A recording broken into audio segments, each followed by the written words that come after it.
She was the most photographed woman in the world, a royal icon, a mother, a symbol of grace. But behind the tiaras and tabloids, there was another Diana, fierce, wounded, and far more dangerous than anyone imagined. What if we told you there was a secret letter hidden in Kensington Palace that changed everything?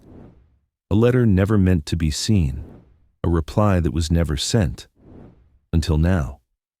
Tonight, for the first time, we uncover the lost words of Diana, Princess of Wales, and the scandal that was never in the headlines. This is not the Diana you know. This is the Diana who chose fire over silence.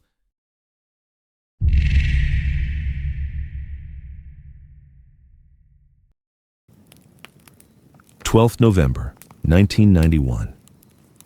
Kensington Palace. The clocks had stopped in the West Corridor. I remember it clearly, that strange, stubborn ticking silence. It was the kind of night where secrets hover near the walls, pressing in like fog from the outside.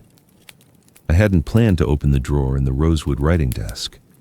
I was looking for nothing in particular. Or perhaps I was looking for something I didn't yet know I needed. A sign. A reason to do what I was already thinking of doing. It was there, tucked beneath a loose panel in the bottom, a letter addressed not to me, but to Camilla. No stamp, no return, just my husband's handwriting. Not the usual careful, detached scrawl he used for public addresses. No, this was private.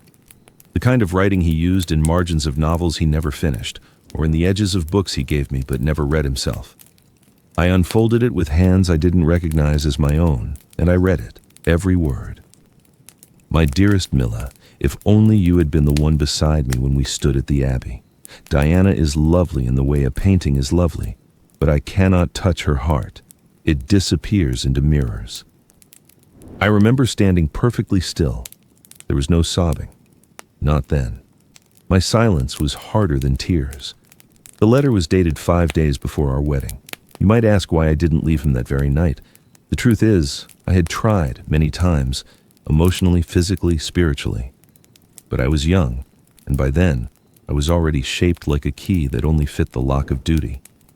But this letter, this damned relic, whispered something new into me.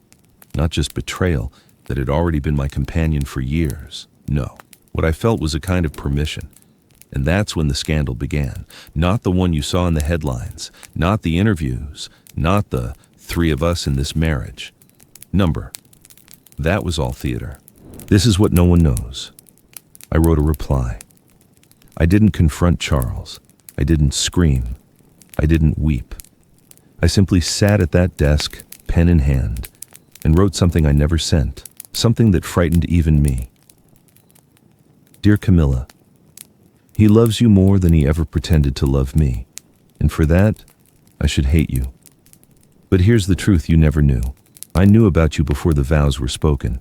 He told me, not with words, but in absences, in how he never turned his face toward me in sleep.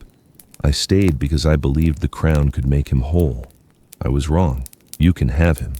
But know this, I am not broken, and I am no longer afraid of the storm. You may be his forever, but I will be the people's always. Diana. I burned the letter in the fireplace that same night, but the ashes didn't quite vanish. One tiny, curling corner floated out of the grate and landed in the folds of the carpet. I watched it blacken into a twist of ink and ember. From that night on, I changed. I smiled differently. I held my head higher. My war was no longer for love, it was for freedom. A month later, I began to contact the press myself, carefully, subtly. I wanted my voice back. I fed them stories, planted clues. I watched the palace tighten its grip in panic as the girl they had trained to curtsy became the woman who could set fires with words. But you must understand something. I never wanted revenge, only truth. In the end, I got it. The people saw me, the real me, not the porcelain image. And I think that terrified them more than any scandal ever could.